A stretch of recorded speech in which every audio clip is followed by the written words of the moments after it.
Body mining. Body mining is the practice of retrieving bodies from space after combat. Laws surrounding body mining vary from jurisdiction to jurisdiction, but unlicensed recovery of corpses is often considered akin to grave robbing.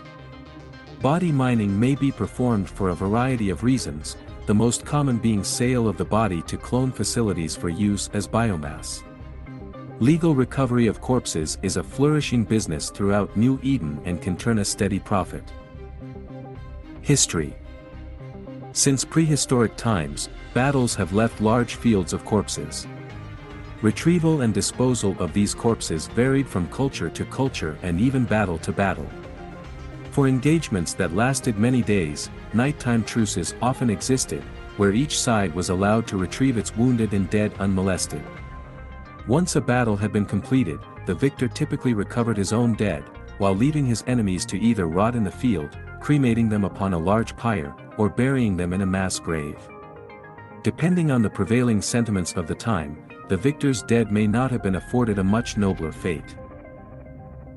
As battles moved from terrestrial locations into space, the retrieval of corpses became more problematic. In the vast, deadly vacuum of space, bodies could quickly be sent drifting off toward nothingness with a mild push and become unrecoverable.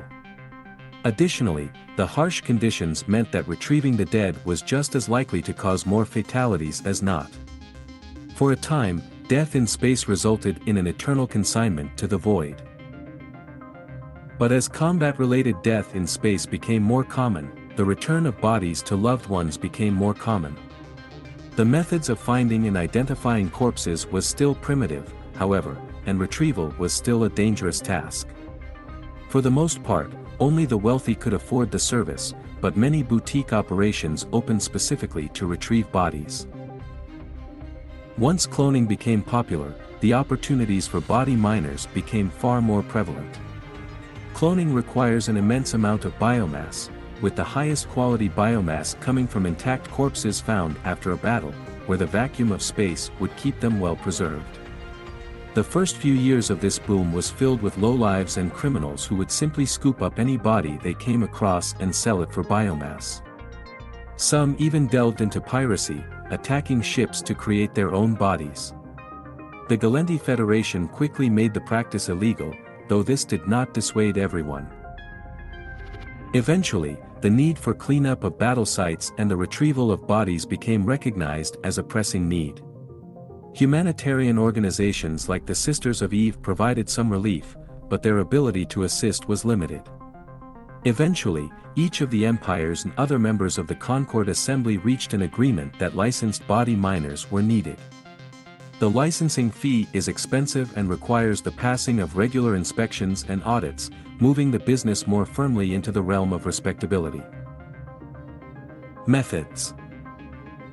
Body mining consists of several steps: finding the location of bodies, retrieving the bodies from vacuum, attempting identification of the body, and finally disposing of the bodies. The third step must be carried out before the fourth step, according to law.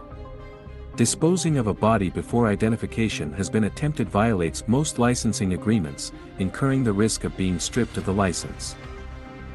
Discovering the location of bodies can take several forms. In the event a corporation is hired to retrieve a specific body, the clients may provide the last known location of the person, the flight plan of their ship, or even the specific location the ship they were on board was destroyed. For general recovery jobs, corporate trawlers will watch Galnet and Concord databases, waiting for reports of large battles. Laws give priority to the first corporation on site in such a case, making it a race for corporate recovery ships to stake their claims. Once a battle site has been discovered, the next task is retrieving the bodies. This remains a dangerous task, as the best method of recovering the bodies undamaged is to have individuals in vacuum suits venture out and collect the corpses by hand.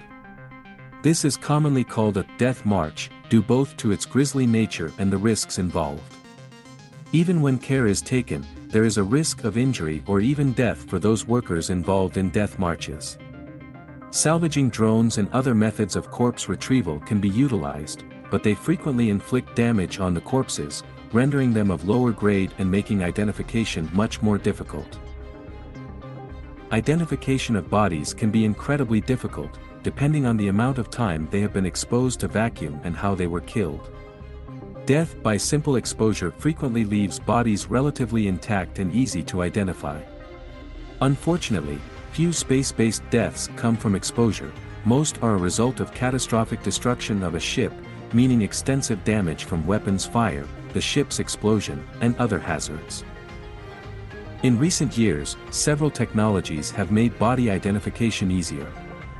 DNA scanners, facial reconstruction simulators, biomass regenerators, and biological recursion solvents aid in the identification of corpses.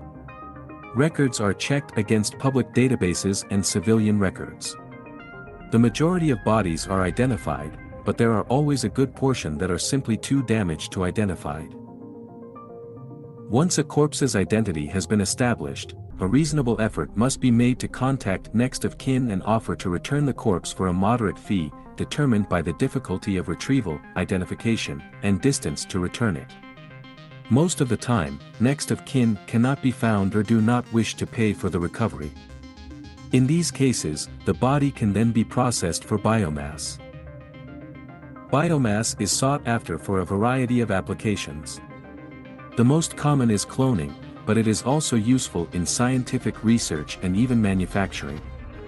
All conditions of biomass are worth some amount of money, though the premium prices are reserved for the highest quality grade A biomass. Illegal harvesting. Even with heavy regulation and high penalties for violations, illegal biomass harvesting is still rampant.